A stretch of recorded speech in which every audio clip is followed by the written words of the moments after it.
Paranormal cases का document होना ही सिर्फ उनके असल में होने का प्रूफ माना जाता है। मतलब सुनी सुनाई बातें तो फिर किस्से कहानियों की कैटेगरी में शामिल कर लिए जाते हैं। यूएस वॉल स्ट्रीट जर्नल के साथ यूके गार्जियन और यूएई के नेशनल न्यूज़पेपर में पब्लिश हुई ग्लोबल प्रेस रिपोर्ट्स के मुताबिक 2011 में ईरान में हुए एक बहुत अजीबोगरीब इन्वेस्टिगेशन ने एक सो कॉल्ड सुपरनैचुरल थ्रेट पर से पर्दा उठाया था, जिसमें की टॉपिक्स जैसे ब्लैक मैजिक प्रैक्टिस से लेकर दज्जाल की आमद तक इन्वॉल्व थे। अगर काफी सारे सीनियर रिसर्चर्स का एक ही टीम में काम करना कुछ खास बात कंसिडर नहीं किया जाता, तो फिर वो क्या बात थी जिसने इस इन्वेस्टिगेशन को इतना अजीबोगरीब बना दिया था। इस इन्वेस्टिगेशन का सबसे दिलचस्प पहलू थे वो कुछ टीम मेंबर्स जिनके पास एक्स्ट्रा डायमेंशनल क्रीचर्स को समन करने की एबिलिटी थी, यानी कि वो क्रीचर्स जिनको हम जिन कहते हैं। इन मेंबर्स में से एक मेंबर को एक इंटेरोगेशन के दौरान एक बहुत खतरनाक हार्ट अटैक आया था। कहा यह जाता है कि जिस कमरे में ये इंटेरोगेशन चल रहा था वहां एक जिन को समन या कहें कि हाजिर किया गया था, और वहीं पर कुछ ऐसा हुआ कि क्वेश्चनिंग के दौरान उस जिन ने इंटेरोगेटर पर अटैक कर दिया। फिर आगे इस केस में चीफ प्रोसिक्यूटर ने कुछ ऐसी एक्टिविटीज को इल्जाम के तौर पर पेश किया था जिनमें जिन की हाजिरी, एक्सॉर्सिज्म और दूसरी दुनिया के एक्स्ट्रा डायमेंशनल क्रीचर से ताल्लुक को इलीगल साबित किया गया था। अच्छा, तो फिर ये किस दूसरी दुनिया की बात हो रही है और कौन है वो एक्स्ट्रा डायमेंशनल क्रीचर्स? तो इस एपिसोड में हम इस ही की जांच करेंगे। तो अगर आपको इन बातों में ज़रा सा भी इंटरेस्ट आ रहा हो तो काइंडली वीडियो को पहले लाइक ज़रूर कर दीजिए। पर्शिया यानी ईरान और मिडिल ईस्ट बेस्ड डीमोनोलॉजी के हिसाब से डीमंस उन एंटिटीज को माना जाता है जो कि अपनी फिजिकल फॉर्म में इंसानों से इंटरैक्ट कर सकते हैं। तो अगर फिजिकली इंटरैक्ट कर सकते हैं तो फिर फिजिकली नुकसान भी पहुंचा सकते होंगे। तो यही सब आज हम देखने वाले हैं इस वीडियो के जरिए।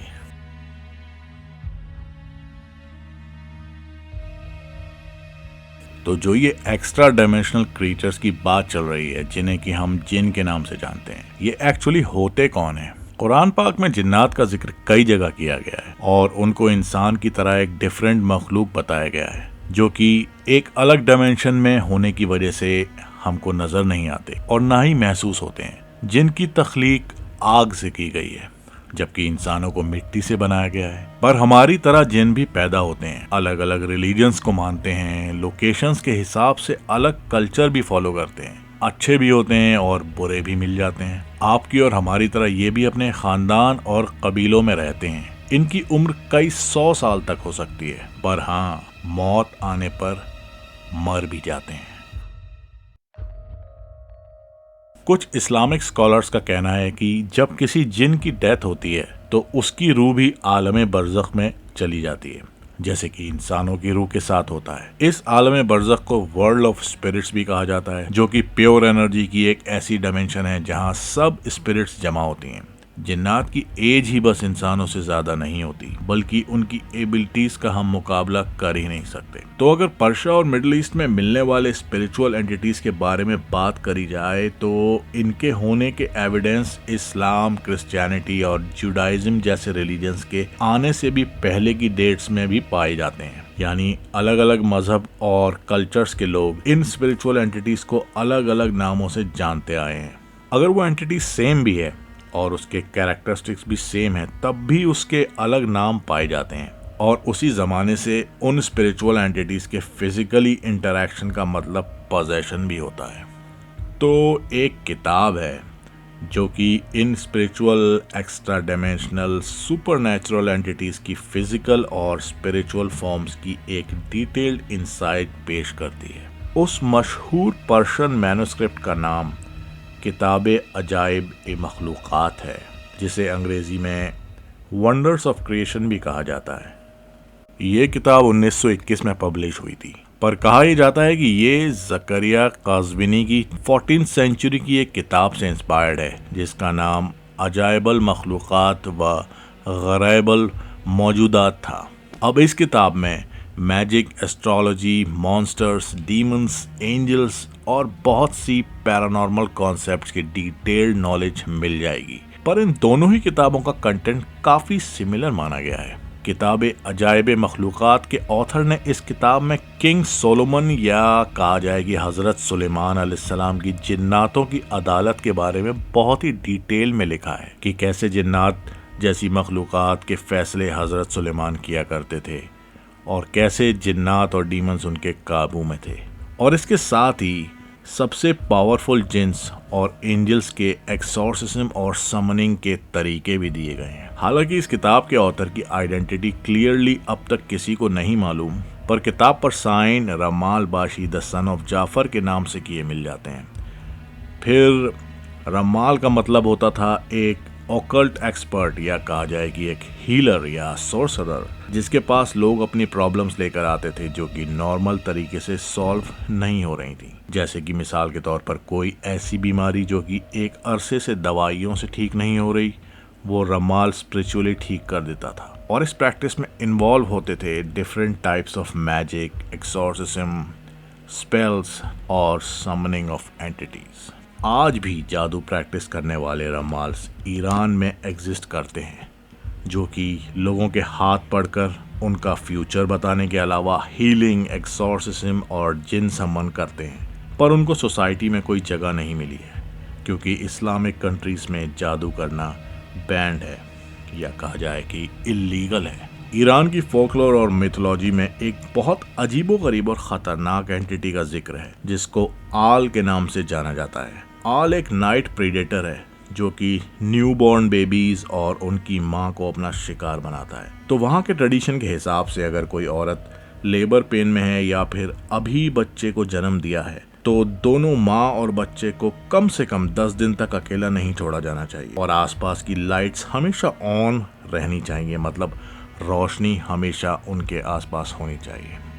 और अगर ऐसा नहीं करते तो वो क्रीचर जिसका नाम आल है वो माँ और बच्चे पर अटैक कर सकता है। हैरानी की बात यह भी है कि इस क्रीचर को एक ऐसी बूढ़ी औरत की फॉर्म में डिस्क्राइब किया गया है जिसके लंबे और पैने दांत हैं और जो कि एक डीमंस के बहुत बड़े ग्रुप का पार्ट है।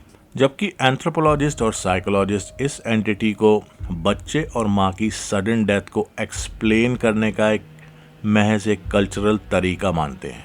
इसके बाद फिर ईरानी डिमोनोलॉजी के अकॉर्डिंग एक ऐसी एंटिटी भी है जो कि लोगों के ड्रीम्स में जाकर अटैक करती है। उसको बख्तक के नाम से जाना जाता है। टर्की के एक न्यूरोसाइंटिस्ट डॉक्टर जलाल बलन ने इजिप्ट और टर्की में स्लीप पैरालिसिस पर एक रिसर्च की थी। इस रिसर्च में टर्की के उनमें से 51 लोगों का ये कहना था कि उन सब के ख्वाब में वही एक ही सुपरनैचुरल एंटिटी आई। इस एंटिटी को खराबसान के नाम से जाना जाता है जो कि एक खबीस जिन है। ये जिन अपने विक्टिम को सोते हुए पैरालाइज करके टॉर्चर करता है। अब इसको ही अगर ईरानी या पर्शियन फोल्कलोर में देखा जाए तो इसको बख्तक का नाम दिया गया है। बख्तक भी अपने विक्टिम के सीने पर बैठकर उसे पैरालाइज करके फिर उसे टॉर्चर करता है।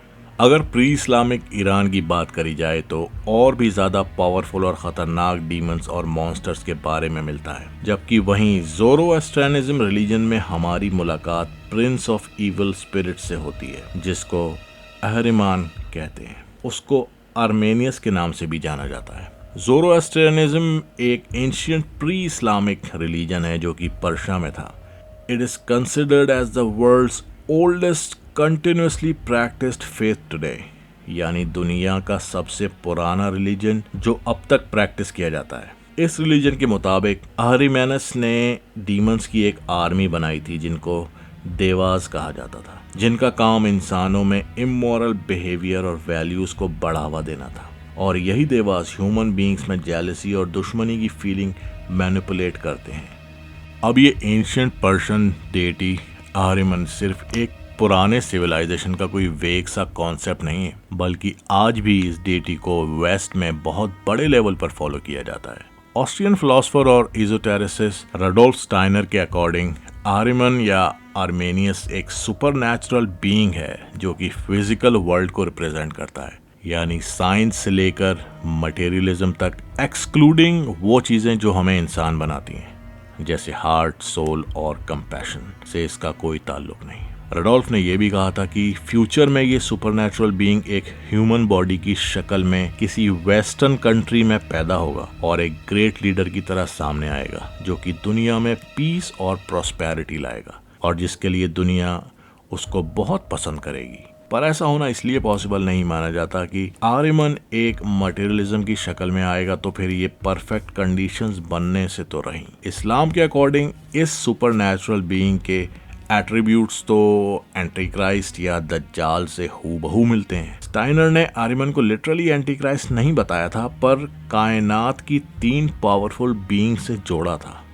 वो 3 पावरफुल बीइंग्स थे लूसीफर, जीसस क्राइस्ट और आर्यमन। पर आप लोगों को क्या लगता है, क्या ये सारे डिमोनिक कॉन्सेप्ट्स जब फिजिकली इंटरैक्ट करते हैं तो आपको किस हद तक नुकसान पहुंचा सकते हैं? ये हम खुद भी अंदाजा नहीं लगा सकते। यानी इस चीज का अंदाजा शायद वो बता सकता है जिस रिसर्चर पर इंटेरोगेशन के दौरान जिन ने अटैक किया था और उसकी वजह से उसे हार्ट अटैक तक आ गया था, या फिर उन 59 टर्किश लोगों ने जिन्होंने स्लीप पैरालिसिस के डीमन को फील करा हो।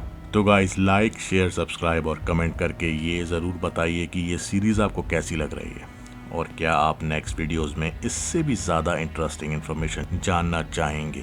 तो मिलते हैं फिर नेक्स्ट पार्ट में इस सीरीज़ के साथ, जिसका नाम है मजहब-ए-जिन्नात।